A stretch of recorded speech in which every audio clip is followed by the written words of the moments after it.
Hi friends, welcome to my channel all around us. ನೋಡಿ, ಈ ವರ್ಷದ ಚಂದ್ರಗ್ರಹಣ ಸೆಪ್ಟೆಂಬರ್ 7ನೇ ತಾರೀಕು 2025ರಂದು ಬರುತ್ತೆ. ಲೂನಾರ್ ಎಕ್ಲಿಪ್ಸ್ ಅಂತ ಇದನ್ನು ಕರೀತಾರೆ. ಚಂದ್ರಗ್ರಹಣನ ಲೂನಾರ್ ಎಕ್ಲಿಪ್ಸ್ ಅಂತಾರೆ. ಸೂರ್ಯಗ್ರಹಣನ ಸೋಲಾರ್ ಎಕ್ಲಿಪ್ಸ್ ಅಂತ ಕರೀತಾರೆ. ಇದನ್ನು ಇಂಗ್ಲೀಷ್ನಲ್ಲಿ ಬ್ಲಡ್ ಮೂನ್ ಅಂತಲೂ ಕರೀತಾರೆ. ಯಾಕಂದರೆ ಚಂದ್ರ ಕೆಂಪಗೆ ರಕ್ತವರ್ಣದಲ್ಲಿ ಕಾಣಿಸೋದ್ರಿಂದ ಇದನ್ನು ಬ್ಲಡ್ ಮೂನ್ ಅಂತ ಕರೀತಾರೆ. ಚಂದ್ರ ಮತ್ತು ಸೂರ್ಯನ ಮಧ್ಯೆ ಭೂಮಿ ಬಂದಾಗ ಈ ಚಂದ್ರಗ್ರಹಣ ಸಂಭವಿಸುತ್ತೆ. ಸೂರ್ಯನ ಕಿರಣಗಳು ಡೈರೆಕ್ಟಾಗಿ ಚಂದ್ರನ ಮೇಲೆ ಬಿದ್ದಾಗ ಚಂದ್ರ ಬೆಳ್ಳಗೆ ಸುಂದರವಾಗಿ ಹೊಳಿತಾ ಇರ್ತಾನೆ. ಆದರೆ ಸೂರ್ಯನ ಮತ್ತು ಚಂದ್ರನ ಮಧ್ಯೆ ಭೂಮಿ ಬರುತ್ತಲ್ಲ, ಆಗ ಸೂರ್ಯನ ಕಿರಣಗಳು ನೇರವಾಗಿ ಚಂದ್ರನ ಮೇಲೆ ಬೀಳಲ್ಲ, ಅದು ಭೂಮಿ ಮೇಲೆ ಬೀಳುತ್ತೆ. ಮೊದಲು ಆ ಭೂಮಿಯಿಂದ ಅದು ಫಿಲ್ಟರ್ ಆಗಿ ಆಮೇಲೆ ಚಂದ್ರನ ಮೇಲೆ ಸೂರ್ಯನ ಬೀಳುತ್ತೆ. ಈ ಥರ ಎಲ್ಲ ಸಂಭವಿಸೋದು ವರ್ಷಕ್ಕೆ 1 ಸಲ ಅಥವಾ 2 ಸಲ ಈ ಥರ ಸಂಭವಿಸುತ್ತೆ. ಆಗ ಇದನ್ನು ಬ್ಲಡ್ ಮೂನ್ ಅಂತ ಕರೀತಾರೆ. ಸೂರ್ಯನಿಂದ ಬಿದ್ದ ಕಿರಣಗಳಲ್ಲಿ ಎಲ್ಲ ಕಲರ್ಸ್ ಇರುತ್ತೆ. ಸೂರ್ಯನ ವಿಕಿರಣಗಳಲ್ಲಿ ಸಪ್ತವರ್ಣಗಳಿರುತ್ತೆ, 7 ಬಣ್ಣಗಳಿರುತ್ತೆ. ಅದರಲ್ಲಿ ಭೂಮಿ ಮೇಲೆ ಅದು ಸೂರ್ಯನ ಕಿರಣ ಬಿದ್ದು ಆಮೇಲೆ ಚಂದ್ರನಿಗೆ ತಲುಪೋದ್ರಿಂದ ಆ ಎಲ್ಲ ಬಣ್ಣಗಳೂ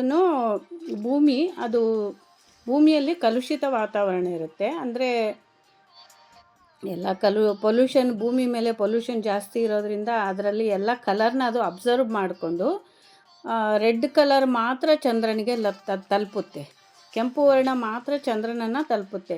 ಎಲ್ಲ ಬಣ್ಣಗಳು ಚಂದ್ರನಿಗೆ ಡೈರೆಕ್ಟ್ ಆಗಿರುವಾಗ ಅದು ಎಲ್ಲ ಬಿಳಿ ಬಣ್ಣದಲ್ಲಿ 7 ಬಣ್ಣಗಳಿರುತ್ತಲ್ಲ, ಹಾಗಾಗಿ 7 ವರ್ಣಗಳು ಒಂದೇ ಸಲ ತಲುಪಿದಾಗ ಚಂದ್ರ ಬೆಳ್ಳಗೆ ಕಾಣಿಸ್ತಾನೆ. ಆದರೆ ಇದು ಭೂಮಿಯಿಂದ ಸೂರ್ಯನ ಕಿರಣಗಳು ಹಾದು ಹೋಗೋದ್ರಿಂದ ಅದು ಎಲ್ಲ ಬಣ್ಣಗಳನ್ನು ಭೂಮಿ ಹಿಡಿದಿಟ್ಕೊಳ್ಳುತ್ತೆ. ಕೆಂಪು ವರ್ಣನ ಮಾತ್ರ ಭೂಮಿನ ಹಿಡಿದಿಟ್ಕೊಳ್ಳೋಕ್ಕಾಗಲ್ಲ. ಅದಕ್ಕೆ ಹೇಳೋದು ಕೆಂಪು ಬಣ್ಣ ತುಂಬ ಸ್ಟ್ರಾಂಗ್ ಅಂತ. Red is the danger colour ಅಂತ ಹೇಳ್ತಾರಲ್ಲ, ಕೆಂಪು ಬಣ್ಣ ತುಂಬ ಸ್ಟ್ರಾಂಗ್ ಆಗಿರುತ್ತೆ. ಹಾಗೂ ಮಂಗಳನ ಬಣ್ಣ ಕೂಡ ಅದು ಕೆಂಪುನೇ. ಕೆಂಪು ಬಣ್ಣದಲ್ಲಿ ತುಂಬ ಶಕ್ತಿ ಇರುತ್ತೆ. ಹಾಗಾಗಿ ಅದು ಭೂಮಿಯನ್ನು ಹಾದು ಹೋಗಿ ಚಂದ್ರನ ತಲುಪುತ್ತೆ.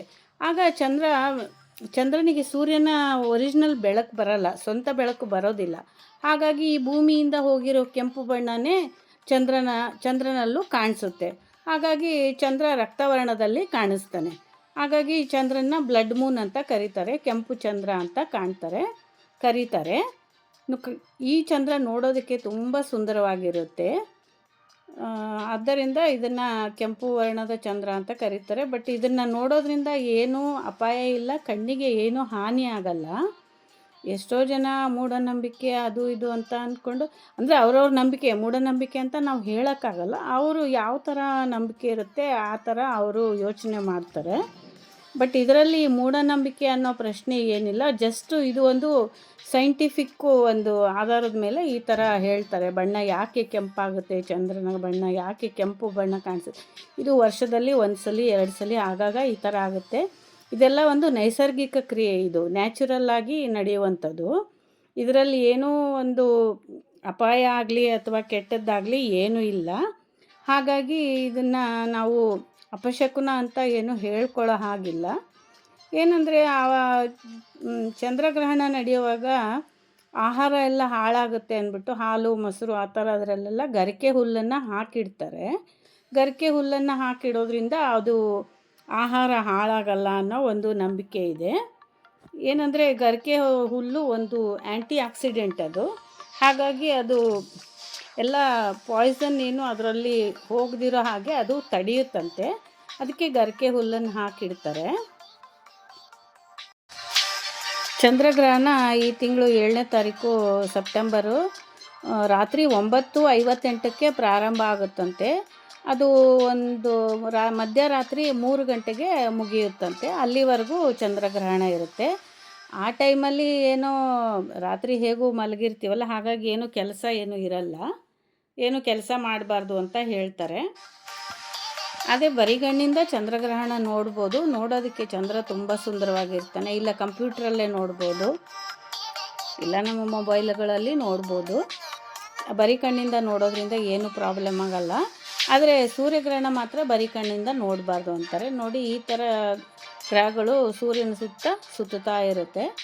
ಈಗ ಸೂರ್ಯ ಮತ್ತು ಚಂದ್ರನ ನಡುವೆ ಭೂಮಿ ಕೆಲವೊಂದು ಸಾರಿ ಅಡ್ಡ ಬಂದಾಗ ಈ ಥರ ಚಂದ್ರ ಮೊದಲು ಆರೆಂಜ್ ಕಲರ್ ಕಾಣಿಸುತ್ತೆ.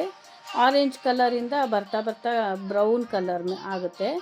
ಬ್ರೌನ್ ಕಲರು ಹಾಗೆ ಕನ್ವರ್ಟ್ ಆಗ್ತಾ ಜಾಸ್ತಿ ಬೆಳಕಿನ ಪ್ರಭಾವ ಬಿದ್ದಾಗ ಅದು ಕೆಂಪು ಬಣ್ಣ ಕಾಣಿಸುತ್ತೆ. ಹಾಗಾಗಿ ತುಂಬ ಡಾರ್ಕ್ ರೆಡ್ ಕಲರ್ ಕಾಣಿಸುತ್ತೆ ಚಂದ್ರ. ನೋಡೋದಕ್ಕೆ ತುಂಬ ಸುಂದರವಾಗಿರುತ್ತೆ. ಹಾಗಾಗಿ ಅದನ್ನು ರಕ್ತಚಂದನ ರಕ್ತ ಚಂದ್ರ ಅಂತ ಕರೀತಾರೆ. Thank you friends. Thank you for watching.